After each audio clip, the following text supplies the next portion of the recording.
چلیے اب ہم سبق نمبر 6 حکیم اجمل خان کے سوالات کریں گے. مختصر ترین سوالات. نمبر 1 ہے حکیم اجمل خان کب پیدا ہوئے؟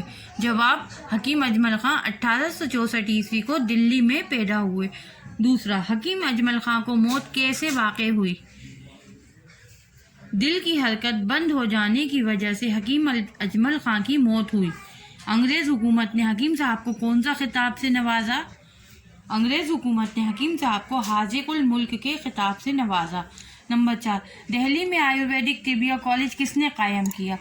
حکیم اجمل خان نے دہلی میں آیورویدک طبیہ کالج قائم کیا. اب اس کے بعد ہے مختصر سوال.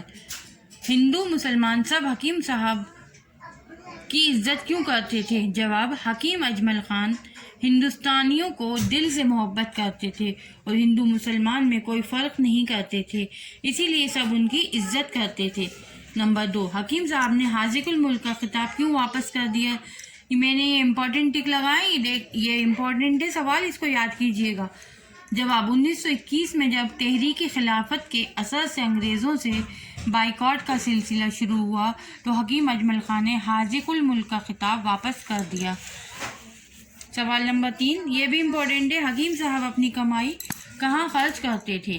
جواب: حکیم صاحب امیر اور غریب سب کو برابر سمجھتے تھے. جو کچھ کماتے تھے غریبوں کی مدد میں خرچ کر دیتے تھے یا قومی کاموں میں لگا دیتے تھے.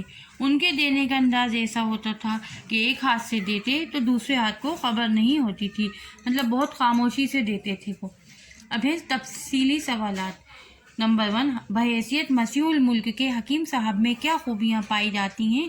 تفصیل سے لکھیے. وہ قومی رہنما تھے، ہندو مسلمان اتحاد کے حامی تھے، رحم دل تھے، وہ حکیم تھے لیکن غریبوں کا علاج مفت کرتے تھے.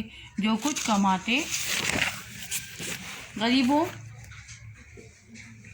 غریبوں پر خرچ کرتے، قوم کی خدمت کرتے، اسی لیے وہ اس خطاب کے حقدار تھے. نمبر 2، قومی رہنما کی حیثیت سے حکیم صاحب کی خدمات پر روشنی ڈالیے. وہ قومی کام دل لگا کر کرتے تھے، گاندھی جی کے ساتھ سیاست کے میدان میں آگے رہے. ایک بار دلی میں انفلوئنزا پھیلا تو کسی کو کسی کی خبر نہیں تھی. اس وقت آپ گھر گھر جا کر دوائیں دیتے، قوم کے فائدے کے لیے آیورویدک کالج کھولا. نمبر 3، حکیم صاحب غریبوں کا علاج کس طرح کرتے تھے؟